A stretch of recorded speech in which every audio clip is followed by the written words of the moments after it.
नमस्कार दोस्तों, स्वागत है आपका द पॉलिटिकल टेस्ट में और मैं हूं अजय सिन्हा। दोस्तों, उत्तर प्रदेश में 10 सीटों पर यानी 10 विधानसभा सीटों पर उपचुनाव है, लेकिन उससे पहले उत्तर प्रदेश के राजनीतिक समीकरण बहुत तेजी से बदल रहे हैं। हाल ही में हुए लोकसभा चुनाव में समाजवादी पार्टी ने भले ही बड़ी शानदार जीत हासिल की हो, कांग्रेस के साथ मिलकर एक मुश्त मुस्लिम वोट ले लिया हो, लेकिन अब जो हालात बन रहे हैं, जो समीकरण बन रहे हैं, उसमें समाजवादी पार्टी के अंदर जो अंतर कलह है वो खुलकर सामने आ रही है।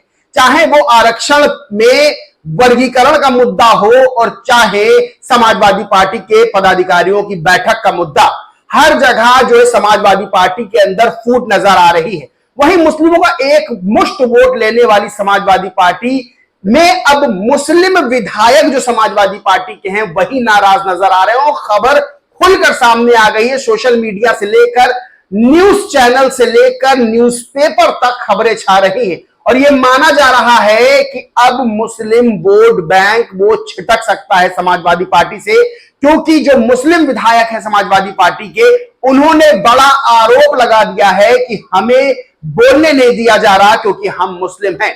दोस्तों, अभी जो हाल में 2024 के लोकसभा चुनाव बीते, उत्तर प्रदेश में समाजवादी पार्टी और कांग्रेस ने संविधान के मुद्दे पर कि हम संविधान बचाएंगे, हम बाबा साहेब के दूत हैं, हम संविधान जो है बचाएंगे, बीजेपी संविधान बदलना चाहती है और तमाम तरह की इस तरह की बातें करके खुद को संविधान रक्षक बता के बड़ी संख्या में दलितों का वोट भी हासिल कर लिया। वहीं मुस्लिमों ने एक मुश्त वोट भी कांग्रेस और समाजवादी पार्टी को दिया कि भाई किसी भी तरह से बीजेपी को हरा दो, लेकिन बीजेपी तो हारी नहीं। हां, बीजेपी को उत्तर प्रदेश में नुकसान जरूर हुआ, लेकिन बहुजन समाज पार्टी को भी नुकसान हो गया, क्योंकि संविधान वाले मुद्दे पर बड़ी संख्या में वोट जो है वो सपा और कांग्रेस को ट्रांसफर हो गया। बहुजन समाज पार्टी के जो प्रदेश अध्यक्ष विश्वनाथ पाल, उन्होंने भी बात की मीडिया से और उन्होंने कहा था कि जिस जगह हमें ज्यादा वोट मिलते थे वहां भी कम वोट मिले, तो हम वहां पहुंचे, लोगों से बात की, तो हमने ये कहा कि हमें तो यहां पर 400 वोट मिलते थे, अब की 10 वोट क्यों मिले? तो वहां लोगों ने कहा कि भाई कांग्रेस और समाजवादी पार्टी के लोग आए थे चुनाव से पहले, उन्होंने कहा था कि संविधान बदला जाएगा। बीजेपी नेताओं की तरफ से अनर्गल बयानबाजी हुई और यह कहा कि 400 सीटें से ज्यादा आएंगी तो संविधान बदलेंगे। तो हम लोगों ने संविधान बचाने के नाम पर समाजवादी पार्टी और कांग्रेस को वोट दे दिया। लेकिन बीएसपी ने बात अपने लोगों से क्लियर की, वोटर से क्लियर की कि भाई संविधान बदला नहीं जा सकता है, क्योंकि बाबा साहेब ने संविधान ऐसा बनाया है कि संविधान नहीं बदला जा सकता, संविधान संशोधन किए जाते हैं और वो आजादी के बाद से लगातार होते हुए आ रहे हैं। अब बड़ी संख्या में लोगों को यह पता चल गया है कि जो संविधान वाला मुद्दा उठाया था वो कोई मुद्दा नहीं था, बल्कि एक प्रोपेगेंडा था। और अब समाजवादी पार्टी और कांग्रेस से बड़ी संख्या में दलित जो है वापस बीएसपी की ओर आ रहा है। लेकिन जो सबसे मेन पॉइंट है मुस्लिम वोट बैंक, जिसके सहारे बड़ी संख्या में सीटों पर जीत जो है दर्ज की है समाजवादी पार्टी और कांग्रेस ने, अब वो मुस्लिम भी नाराज होता हुआ नजर आ रहा है और नाराज लग भी रहा है, क्योंकि खबरें बाहर आ गई हैं, अंतरकलह सामने आ गई है। और सबसे बड़ी चीज ये है कि जो इस समय देश में सबसे बड़ा मुद्दा है आरक्षण में वर्गीकरण वाला, जो सुप्रीम कोर्ट ने फैसला दिया है, उस पर भी समाजवादी पार्टी दो धड़ों में बटी नजर आ रही है। पहले आरक्षण की बात कर ले तो आरक्षण में वर्गीकरण यानी एससी एसटी कोटा में वर्गीकरण यानी क्रीमिलेयर कोटा का जब फैसला सुप्रीम कोर्ट से आया और पत्रकार ने धर्मेंद्र यादव, जो कि अखिलेश यादव के भाई हैं, समाजवादी पार्टी के सांसद हैं, आजमगढ़ के सांसद हैं, आजमगढ़ सीट से, उनसे पूछा तो उन्होंने कहा भाई हम तो दिल खोल के स्वागत करते हैं, इस फैसले का इंतजार था, समाजवादी पार्टी इस फैसले के पक्ष में है।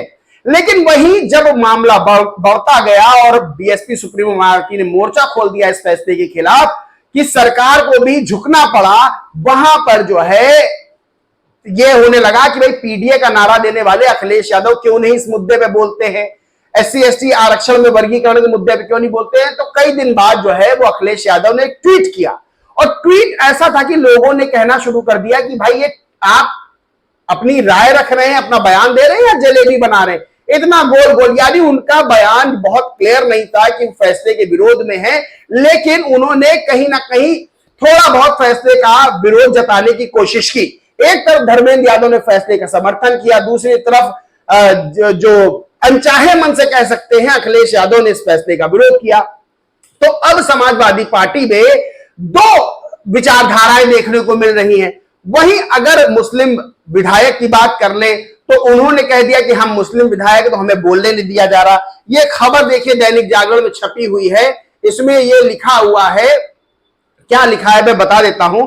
मैं मुसलमान विधायक हूं इसलिए बोलने से रोका जा रहा नफीस। अंदर खबर क्या है मैं थोड़ा सा बता देता हूं।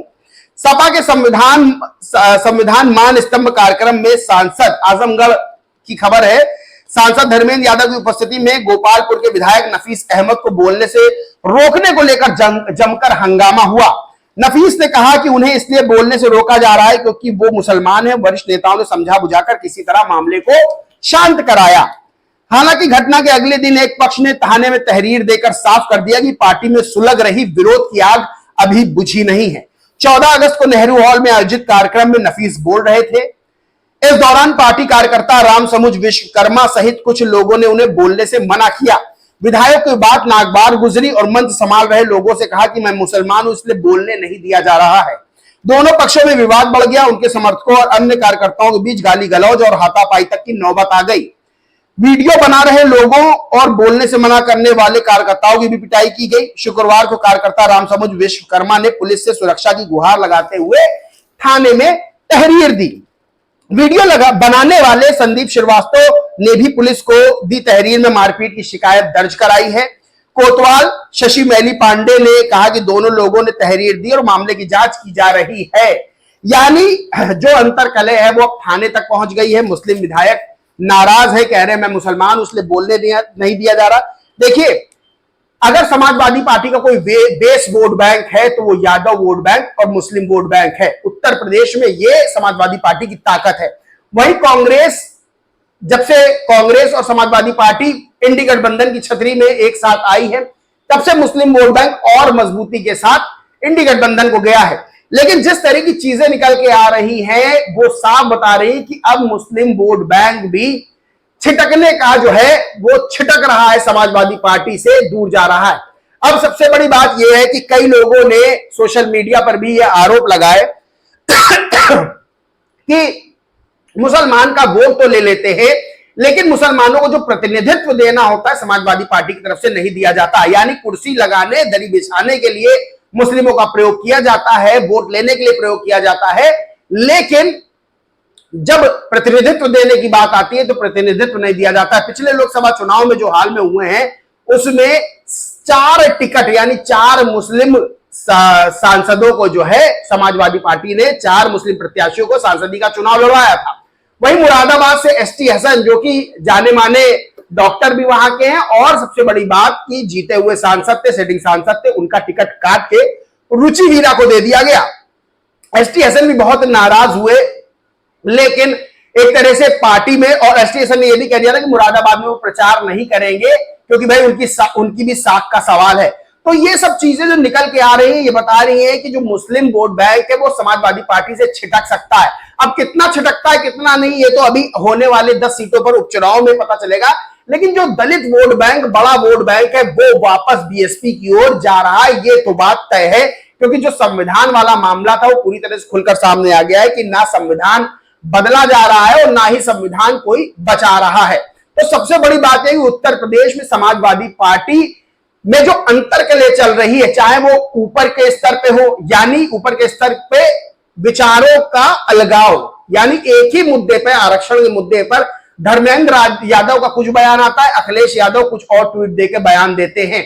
तो ये दो चीजों का अलगाव, विचारों का अलगाव बड़े स्तर पर, और वही जो विधायक स्तर पर और पदाधिकारियों के स्तर पर मारपीट, थाना पुलिस, एफआईआर और मैं मुस्लिम हूं इसलिए मुझे बोलने नहीं दिया जा रहा, इस तरह की बातें निकलकर सामने आ रही। तो कहीं ना कहीं ये संदेश जा रहा है। देखिए, कोई बात उठती है तो बहुत दूर तक जाती है, और जब ये संदेश उठ रहा है तो ये बहुत दूर तक जाएगा और मुस्लिमों को ये बात अंदर तक चुभेगी कि भाई हमारी कम्युनिटी से, हमारे धर्म से अगर कोई जो है विधायक है तो उसको बोलने नहीं दिया जा रहा है, और ये बात मीडिया में छाई हुई है। तो सबसे बड़ी चीज ये है कि संविधान वाले मुद्दे पर जो वोट मिला था दलितों का वो अब वापस बीएसपी की ओर जा रहा है।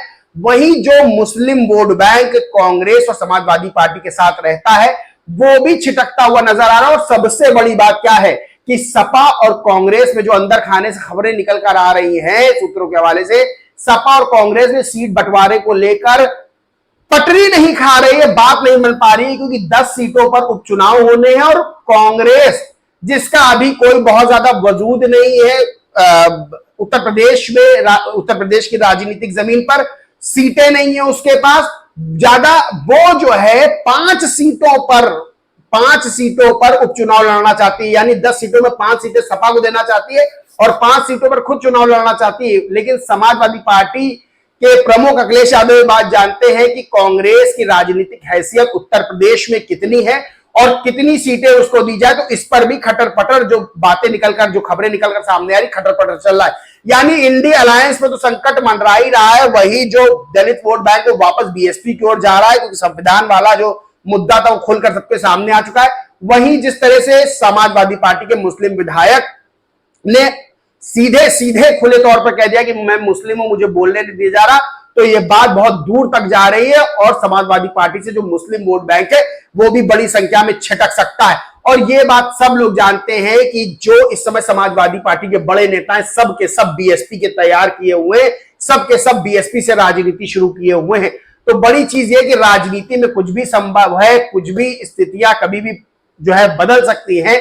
तो देखना होगा, देखना दिलचस्प होगा कि आने वाले उपचुनाव में जो उत्तर प्रदेश में 10 विधानसभा सीटों पे होने, उसमें किसके साथ बड़ा खेला होता है। लेकिन एक बात है कि बीएसपी पहले से ज्यादा मजबूती के साथ चुनाव लड़ रही है और पहले से ज्यादा मजबूत स्थिति में चुनाव लड़ रही है। बाकी दोस्तों इस पूरे मामले पर आप क्या सोचते हैं, क्या मानते हैं, कमेंट करके जरूर बताएं। वीडियो अच्छा लगा तो लाइक करें, खूब शेयर करें और चैनल को सब्सक्राइब नहीं किया तो सब्सक्राइब करके बेल आइकन जरूर दबा लें। जय हिंद, जय भारत।